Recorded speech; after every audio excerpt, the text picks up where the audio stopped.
үй бүлө маселеси бул үй бүлөдөгү мамиле да. Бул өтө чоң тема, көп адамдын жүрөгүн ооруткан тема. Номер 1 десем болот. Үй бүлө жашай берет. Сырттан бактылуу көрүнө беришет. Экөө ээрчип жүрөт, экөөнүн үйү чоңоюп атат, экөөнүн балдары 20-га жетти деп элдер сырттан томбуча берет. Ичинде эмне болуп атканын ал эки адам гана билет. Үй бүлө эки адамдан башталат. Эркек жана аялдан башталат. Алар балдарды табат, бирок балдар ал үй бүлөдөн учуп кетет. Кайра башында экөө баштаган, аягында экөө эле калат. Эми кеп ошол үй бүлөдө кандай ой менен, максат менен баштап, аягына чыга алдыбы, ошол максатында тура алдыбы экөө.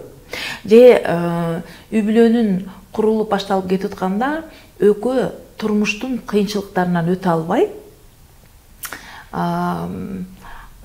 үй бүлө куруп аткандагы берген анттарынан тайышы мүмкүн, ар кандай кыйынчылыктардан өтө албай калышы мүмкүн. Мисалы үчүн, үй бүлө куруп аткандагы ниет менен жылдар өткөндө ниет өзгөрүп кетет да. Өзгөрүп кетет. Эмоция деген бар.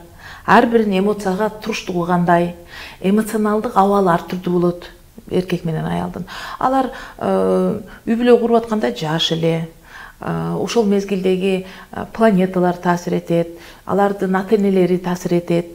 Үй бүлө кургандан кийин ар кимиси өзүнүн көмөчүнө күл тартат. Ар ким өзүнүн ата-энесинен үйрөнгөндө, мен апамдыкындай, менин үй бүлөмдөгүдөй үй бүлө курабыз деп уруш башталат. Анан ошол чоң согуштан кимиси жеңет, кимиси жеңилет, ошого байланыштуу аягында эки адамдын бирге жүрүп калышы бактылуу үй бүлө дегенге гарантия жок. Бирге жүрүрсө эле бактылуу деген. Же болбосо эки адамдын үй бүлөнү бузуп кетиши жеңилди деген дагы сөз жок. Эки адам билет аны. Эки адамдын жүрөгүндөгү туюмдары билет. Эмне үчүн үй бүлөнү бузду, эмне үчүн же жакшы жашап кетип атат. Бул жерде үй бүлө негизинен эмне үчүн курулат? Ошол жөнүндө айткым келет. Трансформация болуш үчүн, же болбосо жаңы деңгээлге ой жүгүртүүсүнү өзгөртүш үчүн. Мисалы, жаш кыз турмушка чыкпаса трансформация болбойт. Жаш жигит аял алмайча трансформация болбойт. Мен китепти окушсун, мен Гарварддын университетин бүтүп келсин, алар трансформация болбойт. Жөн эле теорияда тура берет. Үйлөнсөм мындай болмокмун, мен үйлөнсөм аялымды мындай кылып жакшына кийинтип берем, мен күйөөгө тийсем моундай тамактар жасап ийем деп жүрө берет. Мен укмуш аял болмокмун деп. Бирок ал теория эле.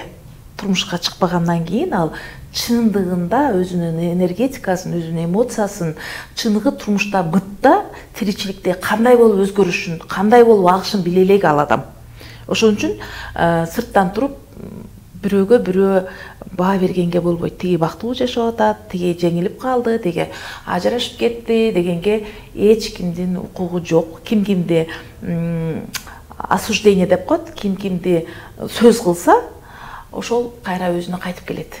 Себеби ал түшүнбөгөндүктөн сөз кылат. Тиги мынтти, бул мынтти, мен башкача кылмакмын дегенде, ошол тагдырды анын башына тартып алат дагы, кудум ошол орунга келгенде анан түшүнөт. Көрсө турмуш башкача турбайбы? Китептеги кинодогудай эмес экен. Китеп, кино ал бирөөнүн эле эмоциясынан чыккан чыгарма. Сен турмушта өзүңдүн чыгармаңды жазасың. Чыныгы сенин жашооң болот да. Жана мен Японияга барганда ар ким ар кандай максат менен барат дегендей, турмуш курганда да ар ким ар кандай максат менен курат да. Бирөө байлык үчүн байдын кызын алат, бирөө бала төрөп алайын деп бир жигитке турмушка чыгат. Ар ким ар кандай да. Ошон үчүн ар ким өзүнүн максатына жеткенде үй бүлөнү бузуп коюшу мүмкүн. Ар түрдүү да. Бул жерде бир беткей баа бергенге болбойт. Ар бир эки адам, үй бүлө куруп аткан эки адам жоопкерчиликти ар бири алганда. Мисалы үчүн кыргыз элиндеги менталитетти айтайын, башка элди коюп. Анткени биз кыргыз болгондуктан биз менталитетти аябай жакшы түшүнөбүз. Кыргыз элиндеги менталитетте эркектер басымдуулук кылат. Анткени биздин менталитет ошондой. Мырзаларды биринчи орунга коюп, аял аркасынан жүрүп, мырзаныкы туура, оозу кыйшык болсо да байдын уулу сүйлөсүн дегендей, эркек болсо аныкы туура деп коебуз да. Анын дагы философиясы бар. Ошентиш керек өзүчү. Бирок ошондо алар түшүнүгү жок эле, эркек бала жаш кезден эле напсиси көтөрүлүп кетет. Мен эркек баламын. Эркек болуп туулдумбу? Мне все можно. Мага баары боло берет деп ойлонот да. Эми ошондо үй бүлө курганда дагы ошол тактикасын көрсөтүп көрөт да алчы. Мен эркекмин, мен ооз мурдум кычык болсо деле мен сүйлөйм деп. Ошондо анан кыз бала дагы көчөдө өсүп келген жок. Бирөөнүн сүйгөн кызы, бирөөнүн папеси өстүргөн роза гүлү. Ал жакшына кылып тикенеги менен сайып коет. Ошо менен оюн бүтөт.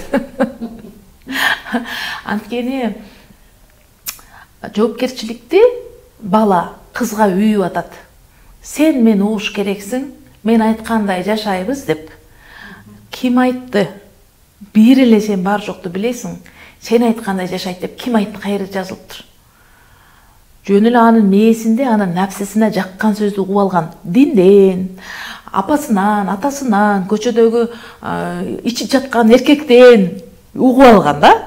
Эркек деген башкарыш керек дегенде. Эми ошол эркектин гана напсисине жагат. Кыздардын напсисине жакпайт ал. Эч качан жакпайт. Эч качан жаккан дагы эмес. Жакпайт дагы, кыздар туулуп атканда жакпайт бул эч качан. А эркектин напсиси ошону түшүнбөйт. Ар бир үй бүлө курганда кызды башкарам деп баштайт. Алла Таалам жараткандай болот.